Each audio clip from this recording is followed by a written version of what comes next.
Hey everybody, it is 547, week number 2. It's occurring to me now that there's a green screen behind me, and if you're able to chroma key, you can key me out and put me kind of anywhere you want. I'm not going to do that myself, although you can see the TV with the Apple TV, a random umbrella, and then it's the corner of my office. I was on a webinar talking about media literacy.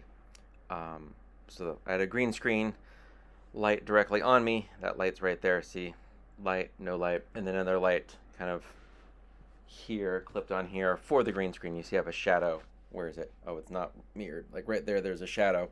Um, so there's a separate light for that. And it looked nice and clean. Said it behind me, media literacy matters because it does. Because it does.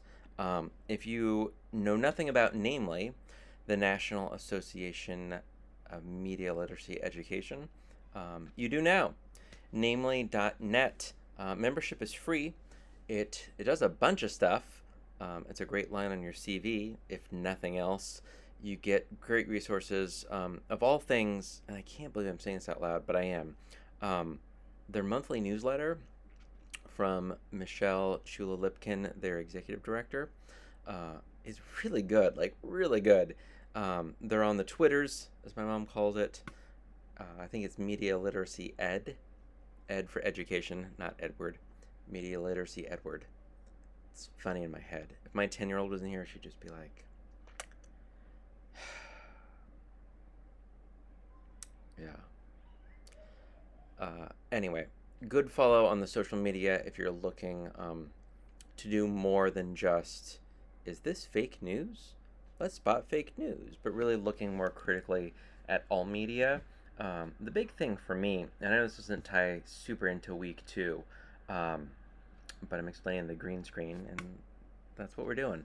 The big thing for me as an educator, and this was in 2nd grade, right? Like media literacy is not, it's not just high school, not just higher ed.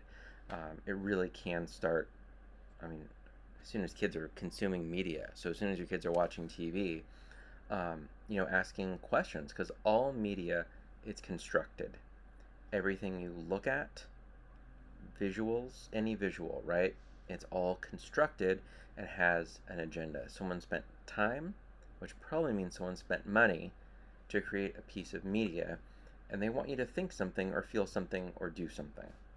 And so as we look at media, students, and I did this a lot, like once I realized as a 2nd grade teacher that all media is constructed, it's like, oh, wow. Like this can tie into almost any lesson I give with either an example to make math come alive more, whether it's a book we're reading, like why did the author write this? What message are they trying to give us, right? And at its surface, it's just looking at it like just at kind of the theme of the book, right? Like we do this as educators a lot. Any movie we ever watched, particularly if it's not like super big blockbuster, like who paid for it? Why do they pay for it? What's their agenda? What are they trying to make you feel? Like who's represented, who's not represented?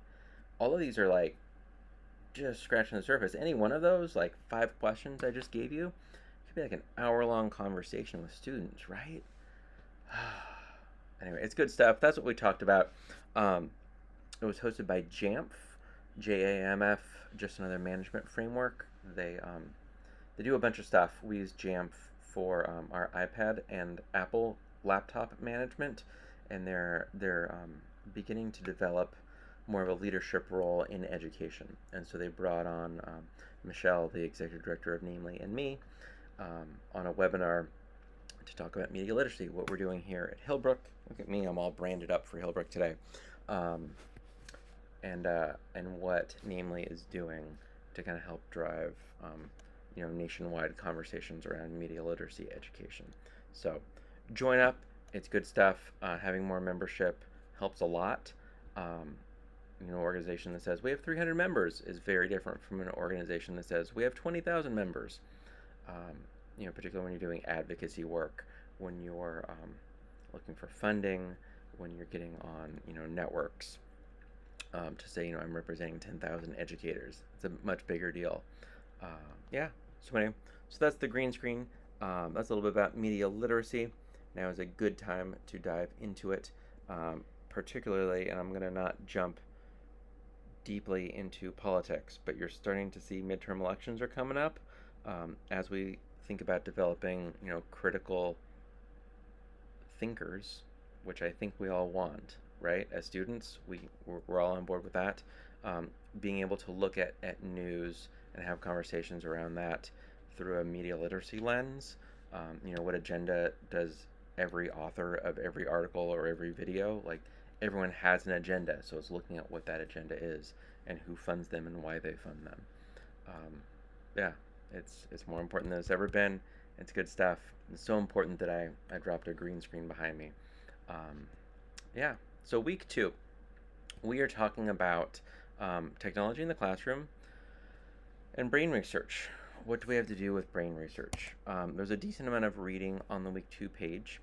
There's a 10-page article around gamifying quizzes in classroom. If you don't know Kahoot, now you do. Quizzes is something that ed tech friends are using much, much more. It's the word quiz with another Z and then an I and then a Z and then another Z.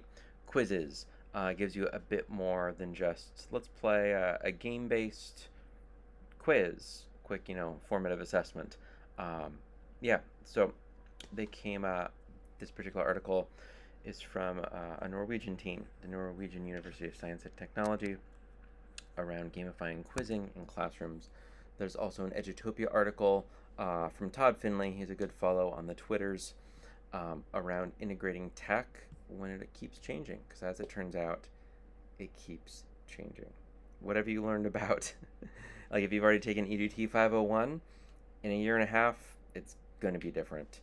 I've been teaching 501 for 6 years now, and we're on our 3rd major revision to that course in 6 years.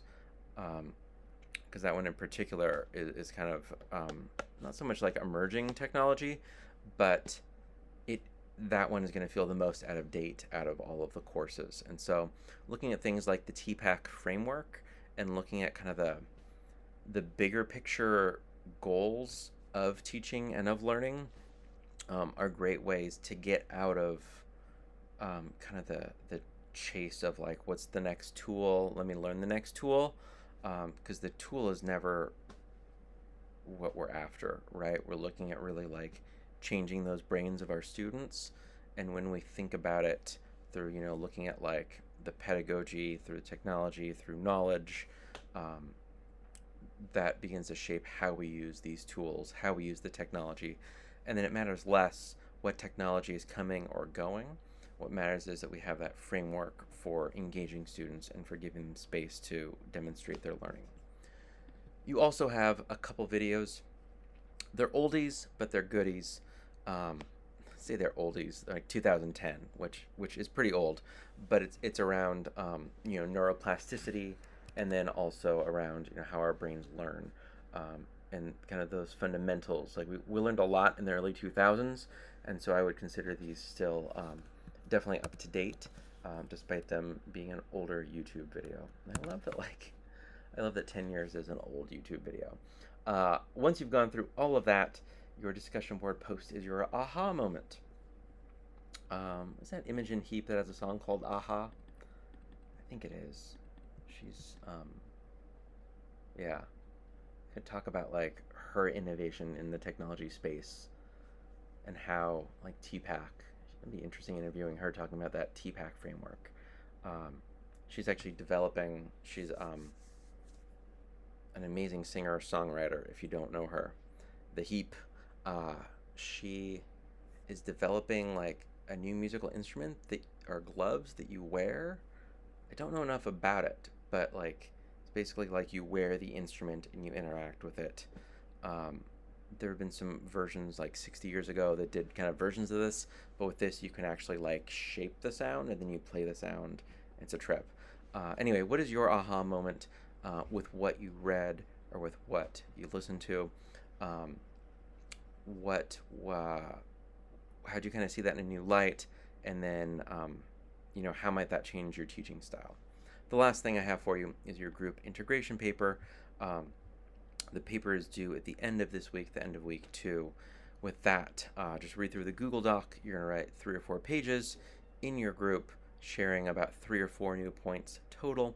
That is due on Sunday, and then the following Thursday, you will turn that into a presentation. More in the week 3 video around that.